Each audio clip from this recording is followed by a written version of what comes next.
আসসালামু আলাইকুম সবাইকে। আমার রেসিপির পর্বে আপনাদের সবাইকে ওয়েলকাম জানাচ্ছি। আশা করছি আপনারা সবাই অনেক ভালো আছেন। আজকে আমি কই মাছ রান্না করব, আর এই মাছটা আমি সার্ভ করব হচ্ছে পোলাওয়ের সাথে। তো পোলাওয়ের সাথে সার্ভ করার জন্য আমি কই মাছটা যেভাবে ভুনা করে থাকি সেই রেসিপিটাই আজ আমি আপনাদের সাথে শেয়ার করব। দেখতেই পাচ্ছেন, প্রথমে আমি মাছগুলোকে ভালো করে ওয়াশ করে পানি ঝরিয়ে নিয়েছি। তারপর এতে হলুদের গুঁড়ো, মরিচের গুঁড়ো, লবণ, আর আমার কাছে একটু মাছের মশলা আছে সেটা, আর সরিষার তেল আমি দিয়ে ভালো করে মাখিয়ে নিচ্ছি। আর এখানে আমি যে মাছের মশলাটা ইউজ করেছি এটা হোমমেড, আমি নিজে তৈরি করেছি। আপনারা চাইলে বাজারে যে কিনতে পাওয়া যায় মাছের মশলা সেটাও ইউজ করতে পারেন, বা নিজেরা হাতে বানিয়েও ব্যবহার করতে পারেন। আর মাছটাকে মাখিয়ে নেওয়ার সময় আমি কিছুটা সরিষার তেল অ্যাড করেছি, যাতে করে মশলাগুলো মাছের গায়ে খুব সুন্দরভাবে লেগে যায়। অনেকে এক্ষেত্রে পানিও ইউজ করে থাকে, কিন্তু আমার কাছে মনে হয় তেলটা ইউজ করলে মাছের গায়ে মশলাটা খুব সুন্দরভাবে লেগে যায়। তো যাই হোক, এখন আমি তেলে মাছগুলোকে ভেজে নেব। একটু হালকা করেই এই পাশ ওই পাশ ঘুরিয়ে আমি মাছটাকে ভালো করে ভেজে নিচ্ছি। আর মাছের মশলার রেসিপিটা আমি এখনও আপনাদের সাথে শেয়ার করিনি, কিন্তু হ্যাঁ, খুব তাড়াতাড়ি আমি এই মশলার রেসিপিটা অবশ্যই শেয়ার করব আপনাদের সাথে। তো দেখতে পাচ্ছেন মাছটাকে কিন্তু আমি একদম হালকা করে ভেজে নিয়েছি।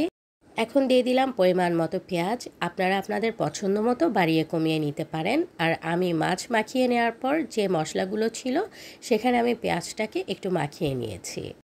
এখন পেঁয়াজগুলোকে একটু ভেজে নিচ্ছি। তো মোটামুটিভাবে ভাজা হয়ে গেলে এখানে আমি টমেটো এবং কাঁচামরিচ অ্যাড করে দিলাম।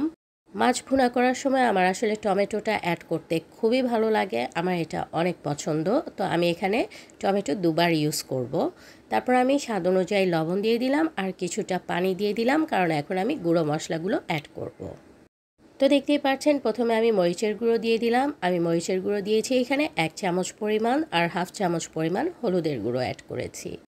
আপনারা যে পরিমাণ মরিচের গুঁড়োটা অ্যাড করবেন তার হাফ হলুদের গুঁড়ো অ্যাড করলে তরকারির কালারটা অনেক সুন্দর আসে।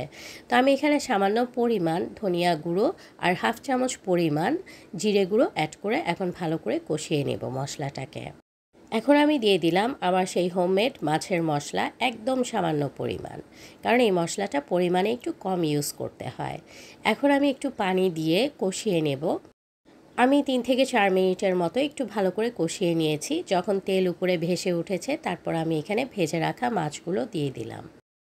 তো মাছগুলোকে প্রথমে দিয়ে আমি 1 থেকে 1.5 মিনিটের মতো রেখে তারপর মশলায় একটু উল্টে দিচ্ছি। তারপর এখানে আমি পর্যাপ্ত পরিমাণে পানি অ্যাড করব।